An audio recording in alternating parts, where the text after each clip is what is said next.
It's sunrise in La Rosa, the red one.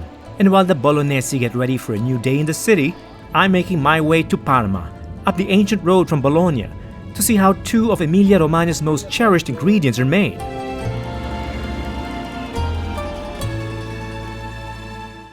There are many things to do in Parma. They've got a world-class theater and opera house and historical landmarks all over the city. But if there's one thing that people come here for, it's for the food.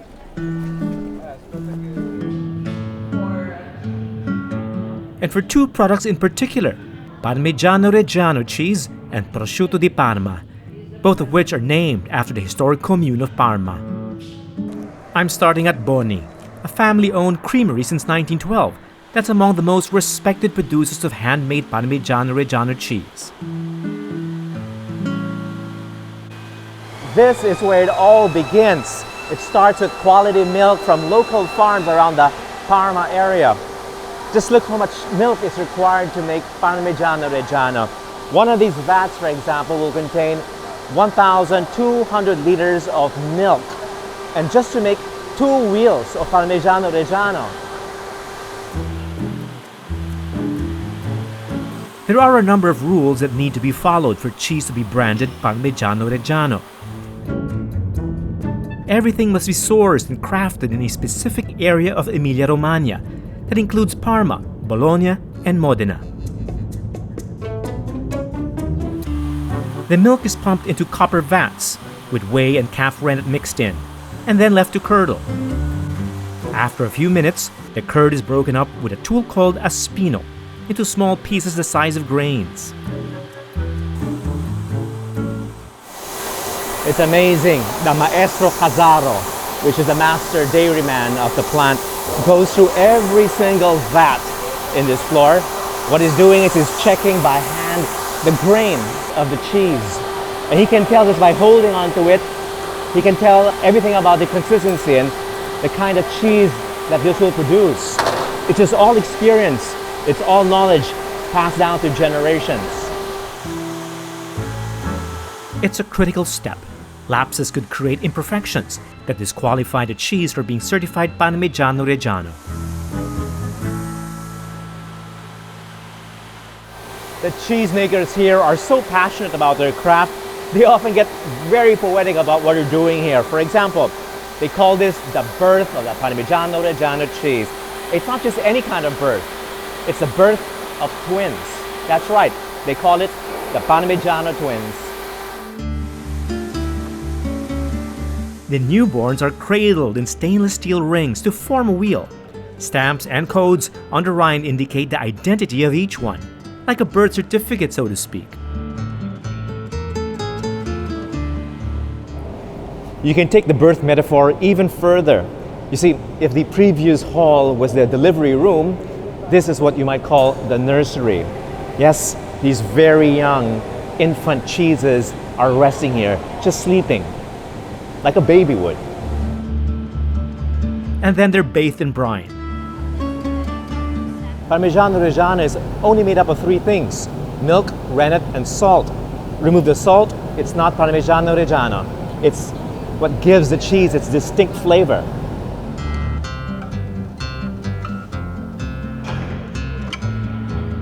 After about 3 weeks, the wheels are transferred to a separate aging room where they're left to mature from 1 to 2 years, even beyond. You'll notice the color changes as we move forward. This is 2 months. This is 4 months. And towards the end, you'll see 24 months. This long, sensitive, and highly regulated process explains why authentic Parmigiano Reggiano is insanely expensive. Wow, just take a look at this. And this is just one corridor of cheese. Each wheel is so precious, I'm told, that you can actually use Parmigiano Reggiano as collateral for a loan. It's almost as good as cash, if not better than cash, because the value just appreciates with time. Once they reach maturity, the cheese is tested by a master grader, who taps each wheel with a hammer to listen for cracks and holes inside it. So, good? This cheese is good enough to be sold in the market. Grazie mille. Those that pass the test are branded with a seal of the Consorzio Parmigiano Reggiano and ready to be delivered to customers, or in my case, cut in half, chipped into pieces, and eaten. While those that fail the test are literally stripped of their identity, their codes and seals scraped off, so they can't be sold as official Parmigiano Reggiano. Strict controls like these aren't limited to Italy's king of cheese. Similar rules apply to the premium dry-cured ham of the region. This is a small town of Langherano, the birthplace of Prosciutto di Parma, just another one of the many ingredients you'll find exclusively in Emilia-Romagna. And we're here to find out how it's made the traditional way.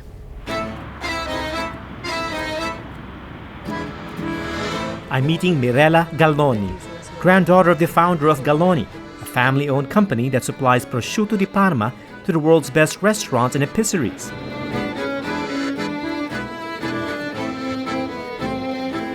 How much of prosciutto is part of Parma, the Parma heritage and culture? It is a big part. Consider that in particular, not only in Parma, but this village in Langherano, where the real culture of Parma prosciutto started, there are more prosciutto than people. Behind the prosciutto there is so much history, so much culture, so much knowledge, so much passion, so much work. This is part of your life. This is Parma. Prosciutto has been made in Parma since the time of the Roman Empire, thanks to the abundance of salt, pigs, and the special air quality. The climate of this village is a bit different because the breezes from the sea arrive here. They get cooler through the mountains, change the microclimate. They create a kind of ideal environment for prosciutto. My grandfather started for this reason 1919, so there must be reasons.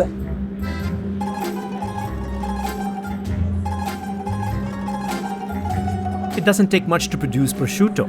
Just pig's legs, sea salt, and dry air to cure and age the pork. But not all Parma ham is the same as Prosciutto di Parma. Mirella walks me through the strictly enforced and natural process of producing certified Prosciutto di Parma, starting with the quality of pork from authorized local suppliers, and only pigs that feed on the whey used to make Parmigiano cheese. The salting process is also key. 2 types of salt: humid sea salt for the skin, dry salt for the muscles, because pale and dark meat absorb salt differently. Another critical phase is the curing process in rooms with large windows that allow the outside breeze to dry the prosciutto naturally. Some ancient traditions and handcrafted methods can never be replaced by technology, like greasing the irregularly shaped legs to keep them from hardening prematurely. In the final curing process, inspectors from the consortium that protect the ham's designation of origin check the meat to verify its age and quality. Then only is it certified and branded with a Crown of Parma seal. Okay, so this is what the crown looks like. This is branded onto the leg. It has the Crown of Parma. Basically what this means is this is at least a minimum of 12 months ready to be sold in the market, but Galloni would never do that. They would wait for at least 18 months to sell their prosciutto. That's because that's when the flavors really start to develop. 12 months is really just a leg of pork, nothing else.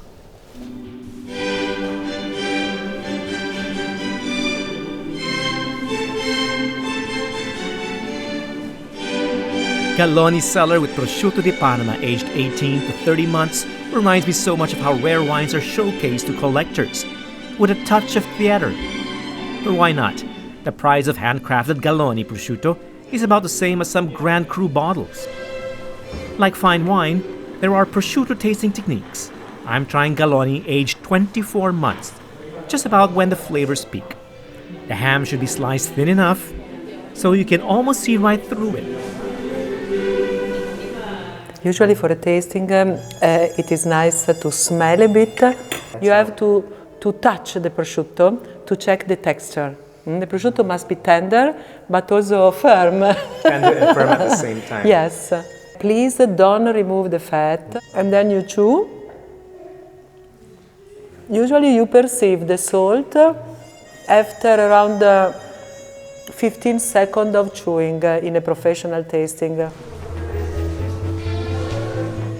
This is the best I've ever had. Velvety smooth and delicately tasty, with a bouquet that reminds me of Parmigiano Reggiano cheese that probably comes from the whey fed to the pigs. And absolutely wonderful when paired with local Malvasia wine and grapes and the king of cheese. Prosciutto, Parmigiano. There's one other ingredient that starts with P that Emilia-Romagna is so famous for in Italy: pasta. And I'm back in Bologna to see how the local versions are made from scratch and by hand by the maestra, Maria Carati, owner and chef behind the acclaimed Caminetto d'Oro, a Bolognese institution since the 1930s. Maria is kneading the flour, making the pasta base, and after a while she just knows it from experience, from intuition, that the pasta is ready. It's just ready. There's no clock, no timer, just from memory, from experience. She knows exactly, and the feel of the pasta on her fingers.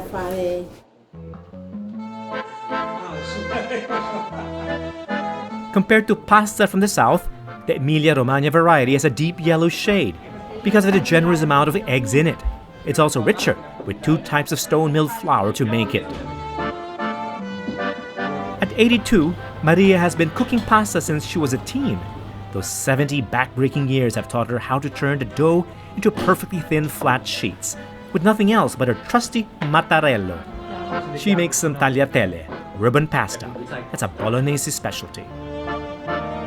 And tortellini, pasta rings with an unusual shape that machines can't possibly make, so they're all handmade, or fatto a mano, as they say here.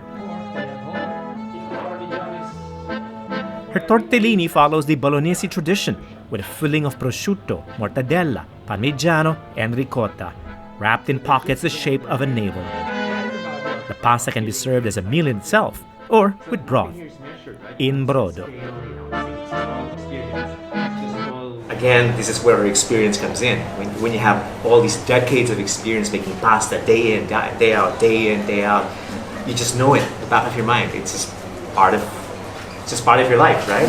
Yeah. So there is no scales, no instruments, nothing. Just experience in our hands.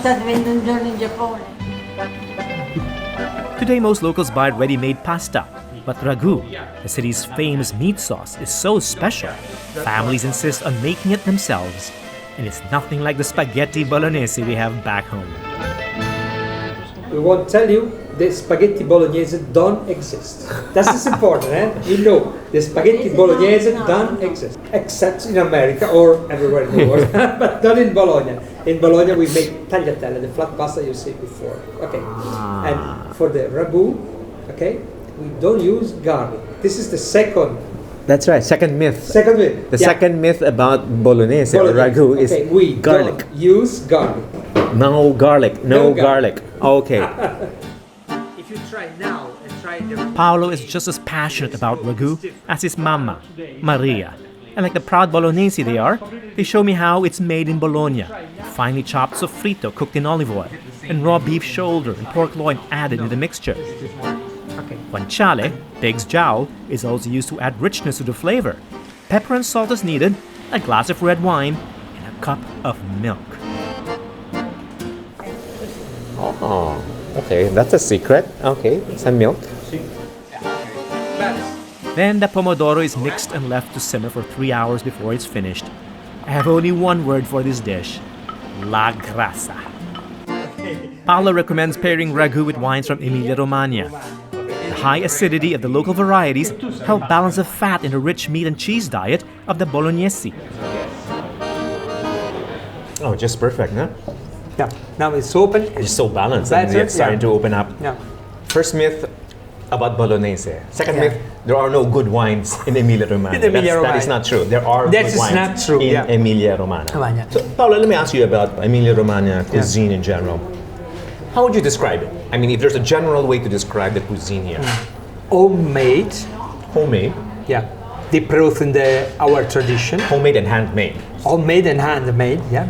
It's not a cuisine from the highest level people, from Yeah. the rich. Yeah. It's a cuisine for all the people. You know, Paolo, I'm loving this place. I'm loving your family. I'm loving your restaurant, and Nice to I'm meet- loving your city and your region. Nice to meet you. Thank you so much for having Grazie me. mille. Grazie. You just have to Thank love you. Bologna for passionate people like Paolo and Maria. Thank you. Thank you so much. Can I give you a hug? And for the vibrant food scene that reminds you constantly why she's called La Grassa.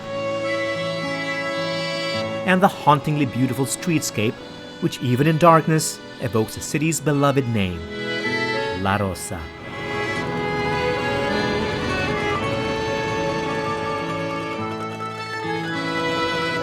In the next episode of Executive Class, we'll continue our journey through Emilia-Romagna. We'll stop by for even more food at Vignola, Modena, and back where it all began, in the city of Bologna. And that's all for this episode of Executive Class. I'm David Celdran in Bologna. Thanks for watching.